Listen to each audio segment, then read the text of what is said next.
I never thought a photo could ruin somebody's life. People say cameras capture memories, but sometimes they capture the things you were never supposed to see. My name is Ryan. I'm 22 from Portland, Oregon, and like any normal young guy, I post on Instagram a lot. Nothing fancy, just my life. Gym, food pics, jokes with friends, random sunsets. My girlfriend Ariana loved Instagram more than oxygen. We met in college, and within a month our profiles looked like we were the perfect couple. Cute dates, coffee shop selfies, beach photos, comments full of greater than goals, perfect couple on OMG you guys better get married. But real life, far from perfect. Ariana had a way of making me feel guilty for everything. Why didn't you text back? You were ignoring me. You don't care about me, just say it. And I loved her too much to argue, even when things got tense, even when she pushed me away, even when the relationship started feeling like a trap. One night after a stupid argument, she threw her phone on the couch.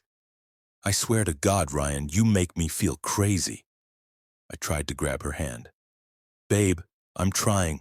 No, you don't try. You post. That's all you do. You care more about Instagram than me. And then she locked herself in the bedroom crying while I sat on the floor outside the door for 2 hours, whispering through the wood, please, just talk to me. I don't know how to fix this if you don't tell me what's wrong. I hated how helpless I felt. But the next morning she woke up acting fine again, hugged me, kissed me, made coffee, like nothing happened. She posted a selfie with me that afternoon. He's my safe place, but I wasn't her safe place. I was her shield, her distraction from her own emptiness. Last month she broke up with me. No shouting, no crying, no argument. Just one sentence over the phone, greater than, I think we're done. My body went numb. Are you serious? We're not working, Ryan. But we can fix it. I don't want to. And that was it. I begged for one last chance.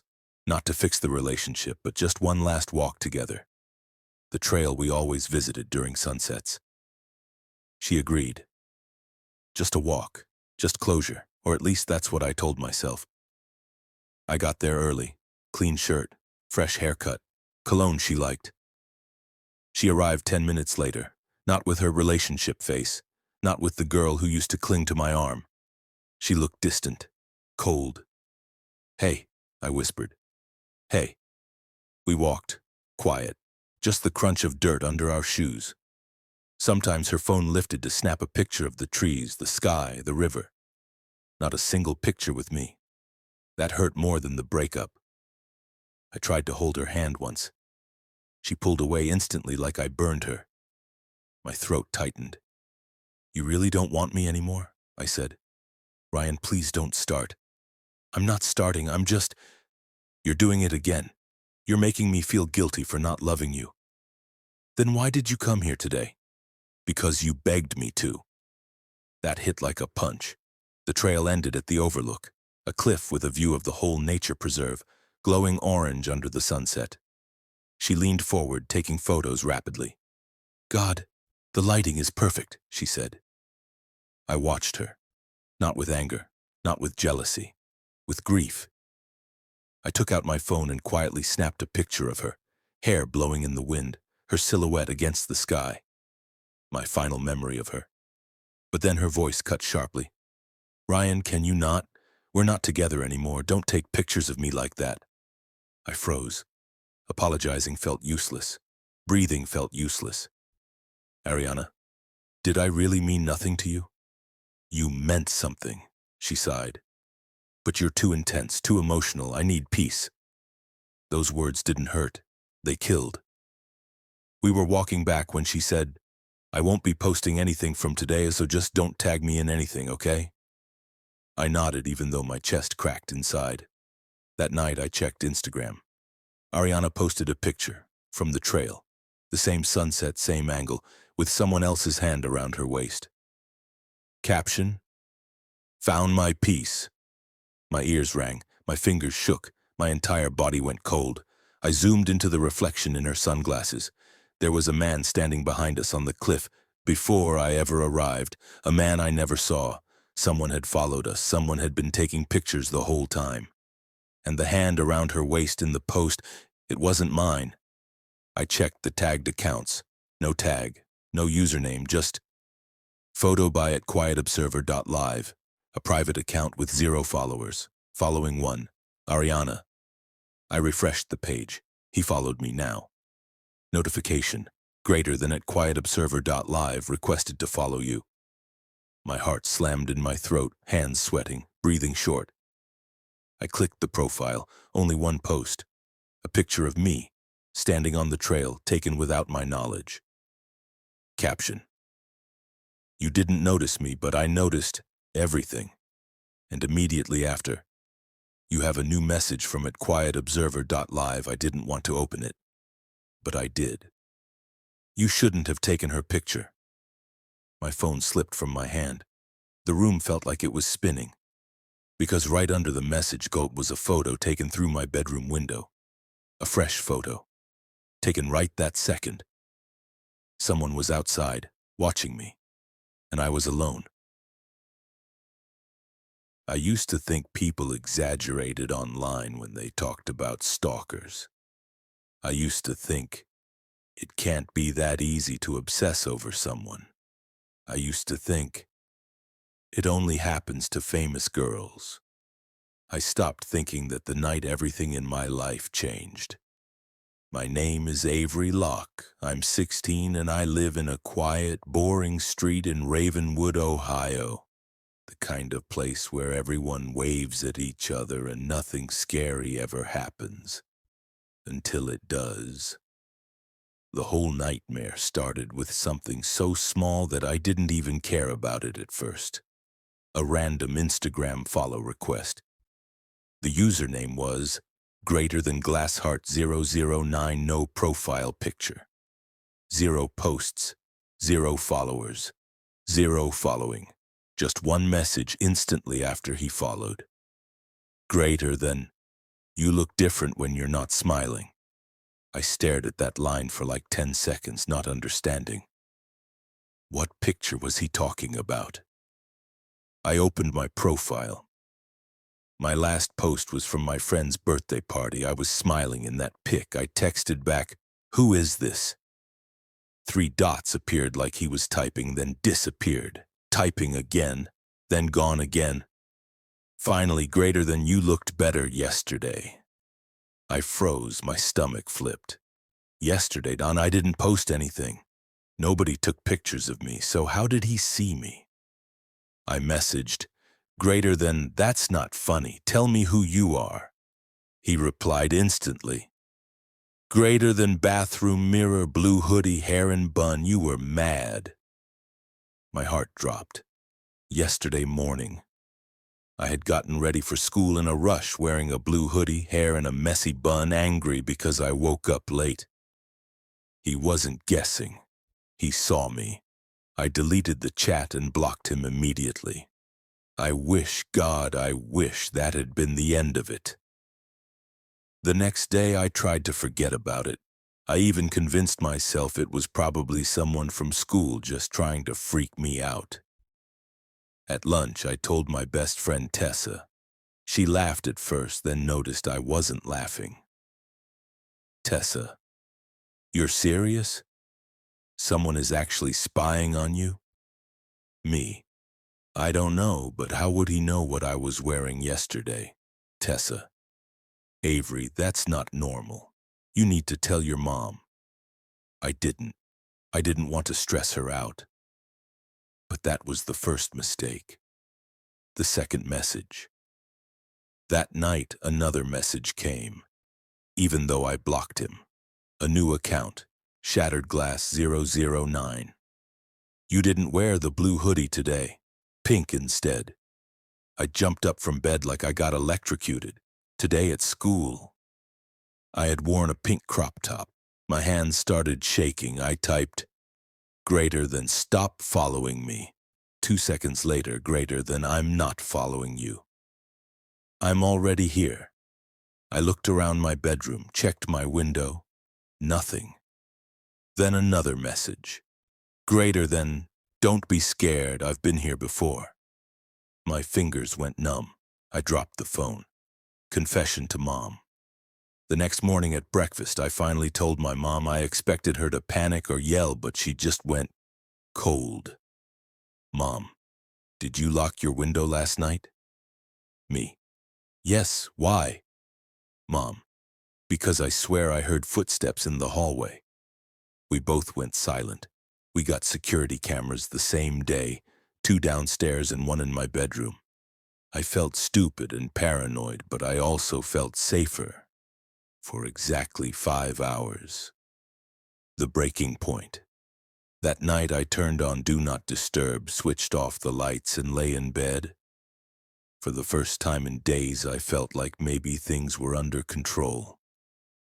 5 minutes later, my bedroom door creaked open, not fast, not slow, just enough.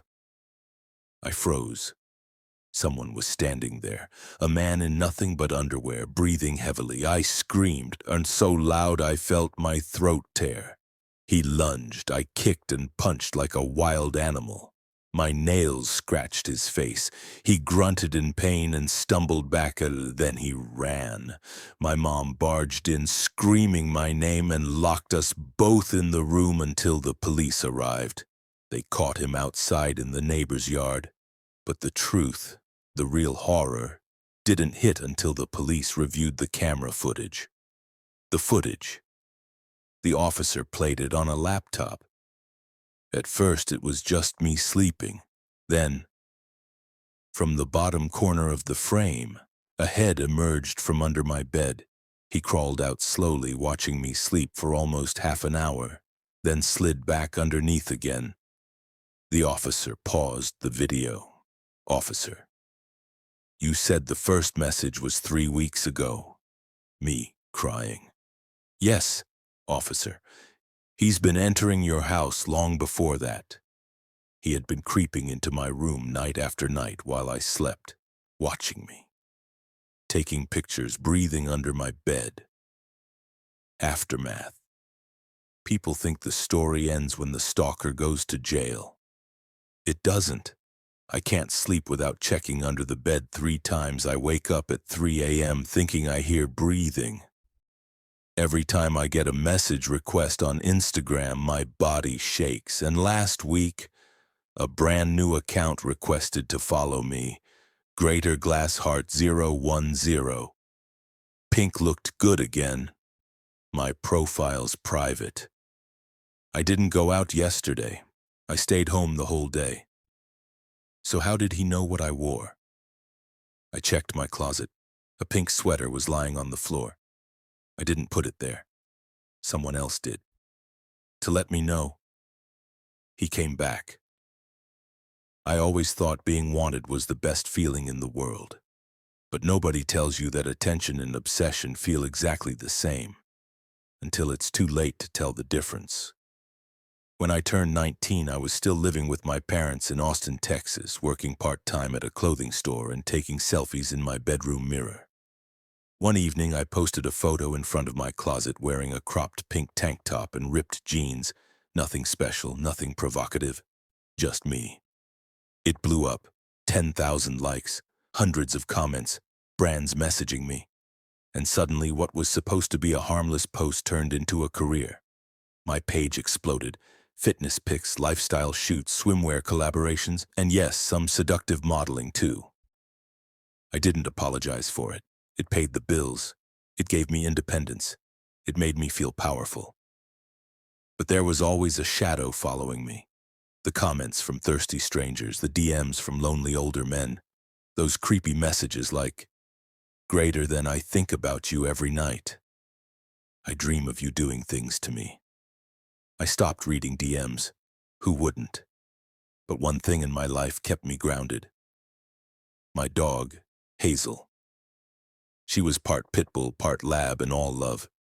The way she would tuck her head under my chin when I cried. Sometimes I felt like Hazel was the only creature on earth who didn't want anything from me.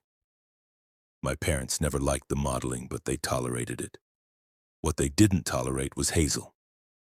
She started acting strange. Every night she stared at corners of rooms and growled, like she sensed someone watching us. My dad snapped first. That dog is losing her mind. She's keeping the whole house awake. They made her sleep outside in the backyard. She hated it, and so did I. I started sleeping on the living room sofa just to feel closer to her through the wall. I never imagined that decision would save my life. That night, the house was silent except for the soft hum of the TV. Hazel's barks echoed faintly through the glass door to the backyard. Deep, frantic, desperate. I tried to distract myself the only way I knew. Scrolling through Instagram, thirsty comments, fire emojis, wifey material. Mommy. It all blurred together.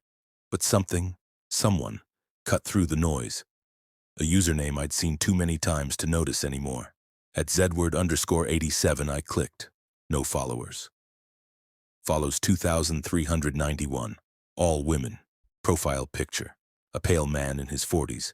Graying beard, heavy face, lifeless eyes. I opened his DMs. 357 unread messages, all the same, every day for nearly a year. Hi Riley, I hope you're okay. Are you happy today? I love you so much, please talk to me. Same selfie every time. Him staring straight with a forced smile that didn't match his eyes. Background always the same. A dark basement with concrete walls. My heart pounded. Part fear, part disgust, part guilt, no, loneliness. I hated admitting it. Something stupid inside me whispered, he's harmless. He's just sad. So I replied, the biggest mistake of my life. Hey, if you want to chat or see exclusive content, my link is in my bio. I talk to subscribers only. He replied in 4 seconds. Oh my God, you talked to me. I knew you would. I knew we were meant for each other. I felt sick, not because he responded, but because I saw desperation turn into possession. I put my phone down and tried to watch TV. Hazel barked like she was in a war zone, and then my phone blew up. I ignored it for 30 minutes. Then curiosity got me. When I opened Instagram, my chest tightened. He had sent 41 messages within 30 minutes. Are you mad at me? Why aren't you answering? Don't do this to me. Answer me, Riley. I know you're online. I know you see this. Then a picture. He was shirtless, crying. His face was swollen red from rage, tears running down through his beard. A tattoo I didn't notice before. My username Riley.Carter carved into his chest. I threw my phone down and clutched my hair. What the hell is wrong with him? It didn't stop. Don't ignore me. I will not let other men look at you. You're mine. You just don't realize it yet. My throat tightened in panic. I typed, shaking, stop messaging me. Do not contact me again. His reply sent chills through my body. You think you're too good for me? You think you can post your body for thousands of pigs but ignore your soulmate? Don't play games with me. I muted the chat, turned the TV up loud, but nothing drowned out the dread crawling up my spine. Outside, Hazel barked harder, like she was fighting a demon. And then the barking stopped. Suddenly, not slowly, not fading, just cut, like something killed the sound. My heart dropped. I grabbed my phone. One new Instagram DM from him. I tapped it. A photo loaded slowly, weak Wi-Fi making it agonizingly pixelate into clarity. And then I saw it. Hazel, in her doghouse, his arm around her neck, her eyes bulging. In terror, his face pressed to hers, smiling. The message underneath, she barked because she knew I was here. She should have kept quiet. I screamed so loudly my parents came rushing downstairs. Mom, Riley, what happened? I could barely breathe. He's in the backyard. He's out there with Hazel. My dad ran outside armed with a flashlight, me and Mom right behind him. Hazel wasn't moving. Blood everywhere. Her collar discarded like garbage. Footprints in the mud. Boot impressions. Size 10.5. No stalker in sight. But the back gate, wide open. And I received one last message before the account disappeared. Greater than, you shouldn't have ignored me. Now you know what happens when you try.